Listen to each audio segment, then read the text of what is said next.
Dhaka board ২৬ math সংক্ষিপ্ত প্রশ্ন solve করাবো।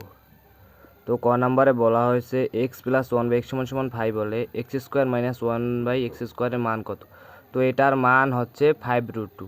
যাদের সঠিক অ্যান্সার হয়েছে তারা কমেন্ট বক্সে বলে যাও। খ নাম্বারে বলা হয়েছে P plus one by P সমান সমান 4 হলে p⁶ প্লাস 1 ভাগ p⁴ এর মান কত?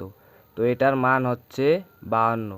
নাম্বারে বলা হয়েছে উৎপাদক বিশ্লেষণ করো p⁴ মাইনাস 27 p² প্লাস 1। তো এটা সমাধান করলে হয় p² minus 1 plus 5p into p² minus 1 minus 5p। এটাই হচ্ছে অ্যান্সার। যারা পরীক্ষা পেয়েছো তারা কমেন্ট বক্সে জানিয়ে দাও। 6 নম্বরে বলা হয়েছে 12% ক্ষতিতে বিক্রয় মূল্য 264 টাকা হলে ক্রয় মূল্য কত? তো এটার অ্যান্সার হচ্ছে 300 টাকা। যাদের হয়েছে তারা কমেন্ট বক্সে বলে যাও। 9 নম্বরে বলা হয়েছে f(x) = x³ plus 3x² plus ax plus 9 এবং f(-3) = 0 হলে a এর মান কত? তো এটার মান বের হয়েছে a = 3। যাদের হয়েছে তারা কমেন্ট বক্সে বলে যাও। 4 নম্বরে বলা হয়েছে a = 2,3 b = 3,4 হলে c = x,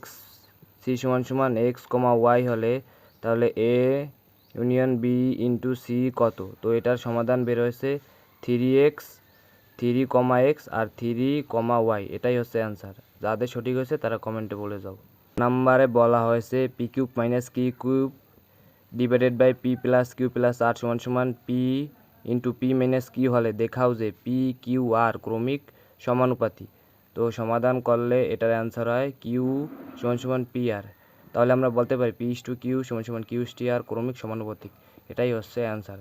যাদের পরীক্ষা হয়েছে তারা কমেন্ট বক্সে বলে যাও। 10 নম্বরে বলা হয়েছে ধান ও চালের অনুপাত 4:3, গম ও সুজির অনুপাত 5:4, সমান পরিমাণ ধান ও গম থেকে উৎপন্ন চাল ও সুজির অনুপাত কত? তাহলে এটির অ্যান্সার হচ্ছে 5:16।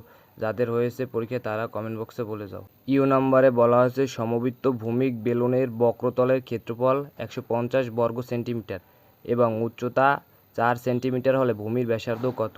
তো এটার সমাধান করলে হয় 5.97 সেন্টিমিটার।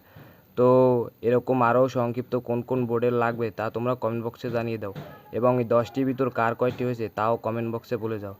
এরকম আরও ভিডিও পেতে ইউটিউব চ্যানেলটি সাবস্ক্রাইব করে রাখতে পারো। ধন্যবাদ।